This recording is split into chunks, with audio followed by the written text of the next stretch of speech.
I am Ferdinand Marcos, and I am the President of the Republic of the Philippines. I stand today on behalf of 110 million Filipinos. Hi everyone, hello universe, it's me again. Shout out sa inyo mga kababayan. But anyway, meron tayong upload videos updates. Maganda ito mga bes, kasi alam nyo naman ang Pangulo, araw-araw nagtatrabaho yan eh. Nakikita lang natin ang kanyang mga kawang-gawa pag mayroong nagpo-post. So kung nakikita nyo, nandyan sa kanina, no, binisita niya ang training center dyan po sa Taguig, no? Napakaganda ito. Kasi ang Pangulo, lagi natin sinasabi, nakafocus lagi siya sa kapakanan ng mamayang Pilipino, no? Alam, even sa ibang mga congressman, makikita mo yung pagpupuri kay Pangulong Marcos Jr., si Congressman Choa, na talaga namang sobrang hangang-hanga siya sa kanyang pamumuno. Even si Congressman Puno, sabi niya nga, honestly, he's doing a good job. You see, lahat napapansin ang kanyang ginagawa at alam po natin hindi po pala away ito. So dahil sa araw na ito, nandyan po sa Taguig, ito. Sabi dito mga kababayan, TISDA NCR Training Center today to see how our textbook programs are creating real pathways to job here and abroad. Wow, social. Oh, 'di ba? Alam natin ang mga Pilipino matatalino pag talagang nahahasa sila sa mga gawaing elektriko, 'di ba? Mga pagdating sa mga pag-operate ng mga sasakyan, mga radyo, mga TV, mga rep, lahat pagdating sa electricity, dapat mas magaling ang ano natin, ang ating kakayahan, no? Ay ang mga Pilipino matatalino Of course, tayo ay nagmana sa ating mahal na Pangulo, pero mayroong iba diyan kahit mali kinakampihan. Di ba? Alam po naman natin ang Pilipino talagang magaling yan. Pinapalakas natin ang mga training program para sa siguraduhing job ready at workforce ready ang bawat Pilipino sa bagong Pilipinas. Ang kasanayan ay puhunan sa tagumpay. You see? Tama yun. Ang kasanayan, yung skills, yung abilidad, yung talento mo, tagumpay, puhunan yan para gumanda ang buhay mo, yayaman ka, tagumpay. Di ba? Tama yung sabi ng Pangulo. Diyan, TISDA NCR Training Center and a Specialized Training Center Taguig City, 10 October 2025. Yan ito yung mga highlights, guys. Tingnan nyo. Ang ganda, no? Ayan pa, wow, social. Si Pangulong Marcos Jr., ibig sabihin, si PBBM, ang galing talaga yung kanyang mga idea. Matalino talaga siya, mga kababayan. Nakikita niya kung saan banda ang talagang yung mapapakinabangan ng sambayan ng Pilipino. Ibig sabihin, yung katangian ng isang Pilipino, alam na alam niya 'di ba? Kumbaga sa ibang bansa, talagang pagdating sa mga electricity, katulad yan, mga magpag-ooperate ng mga cables, yung mga paggawa ng rep, ang dami, 'di ba? Talaga namang dinadagdagan ng Pangulo yung kagalingan ng mga mamayang Pilipino. Ayan tingnan nyo. You see? Mga pagbaklas ng mga makina ng barko, makina ng eroplano. Ala, sige. 'Di ba? Yan ang gusto ko kay PBBM Malikot ang utak niya, mga kababayan. Matalino ba? Dapat ito nag-scientist na lang Sabi gano'n. Pero para talaga siya sa bansa natin. Bilang Pangulo ng Pilipinas. 'Di ba? Mga best, tingnan niyo naman 'yan, Socialin talaga. Kaya nga sabi natin, sana mabigyan ng ito si Pangulong Marcos Jr. ng another term. Sayang na hinayang ako talaga. Tulad niyan. 'Di ba? Yung mga ganyan, yung makina ng barko, 'di ba?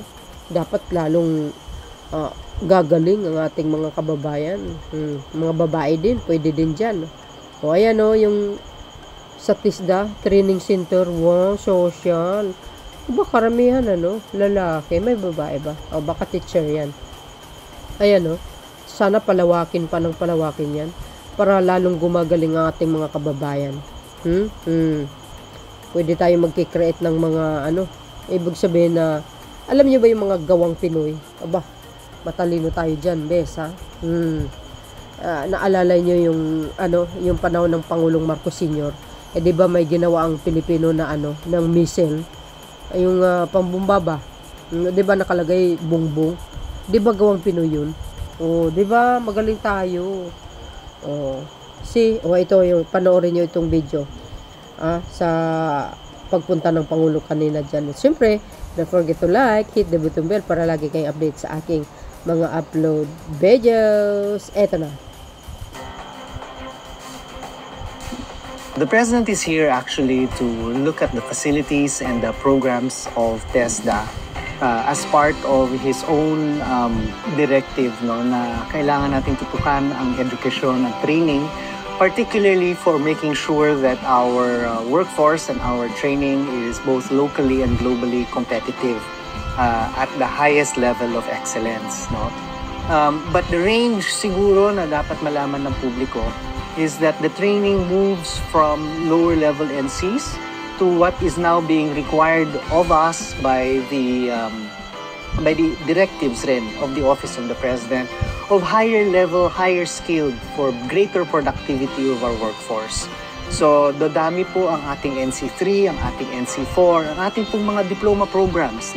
Kaakibat po natin dyan ang CHED to make sure na ang ating Philippine Credit Transfer System ay gumagana para po sa mas maigi at mas malawak na seamless pathway po for our workers in terms of lifelong learning. Ito po yung ating bagong learning system. Ang tawag po natin dito is Virtual Welding Training Simulator. Ano po ba yung ginagawa sa Virtual Welding Training Simulator? Pagaya po sa ating traditional welding, bago po namin papuntahin ang bata doon sa ating training program sa actual welding, ginagawa po dito is pinapractice po namin sila. At ang kagandahan po dito is economical. Pagdating po sa expenses, makakasave tayo kasi po pwedeng ulit-ulitin ng bata yung kanilang skilled hanggang sa ma-perfect po nila at ma-familiarize sila doon sa gagawin nilang skills demonstrations. Actually, ito pong ating welding training simulator is na-acquired natin noong 2023. Ang ating pong students po is 25 per batches. So, magrarun po ito ng, let's say, 34 days. Ganun ka-clean period of time. At the same time, magiging qualified ka na po. Nakita ko po ang program ni TESDA sa Facebook po. Dahil scholar po ito. At kahit malayo po ako, pinuntahan ko po siya para ma-avail. Unemployed po ako. Bali, naghanap po talaga ako ng skill na pwedeng pasukan. Nakita ko po si RTC Taguig na may scholarship program po. Kaya na-avail ko po siya. Napili naman po ako na makuha sa welding. Advance po lahat ng machine po namin dito. Lalo na po ang simulator. Dito po makikita niyo po ang mga possibility na mali sa ginagawa niya sa pag-welding. Malalaman niyo rin po dito lahat ng mga dapat gawin sa pag-welding. During my journey, before ako nag-TESDA, I was an out-of-school youth. And then, nag-take ako ng VGD NC3, which is Visual Graphic Design. In-inspire ako ng papa ko. Kasi former TESDA, po siya, graduate, alumni. So, during the training from TESDA, ang tinuturo po sa amin is yung mga fundamentals.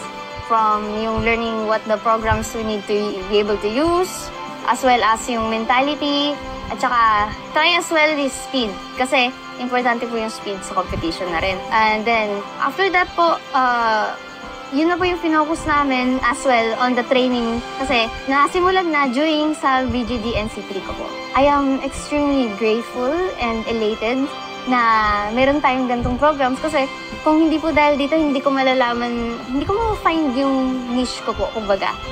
Ibig sabihin, dahil doon, ngayon alam ko na pwede ako mag-graphic design, alam ko yung world skills na yan, competition yan. It gave me a lot of opportunities to not only express myself, but shine the brightest I can be. Napanood nyo yon. Sasabihin nyo ngayon, hindi magaling ang Pangulo ng Pilipinas. Kung hindi siya dumating, di wala yan. Mga high-tech yung ginagamit. Kung yan po ay tuloy-tuloy talaga, baka makapag-create tayo ng mga kung ano-ano na gawang Pinoy. Di ba? Yan ang direktiba ng Pangulo eh. Palawakin pa ang kalaman pagdating sa mga pagwi-welding or sa mga, kitang-kita nyo naman yan. Aba, napakaganda ito mga kababayan.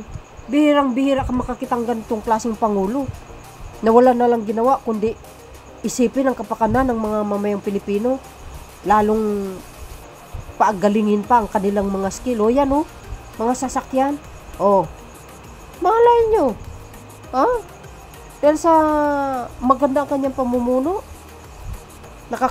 nakatutok siya sa mamayang Pilipino, makapaglikha tayo ng napakagaling na na fighter jet. Diba? Isip ko lang yun mga besa. Hindi natin hawak ang utak ng mga ibang Pilipino. Siyempre, pag nagdagan ng kalaman, magandang magandang profesyon mga besa.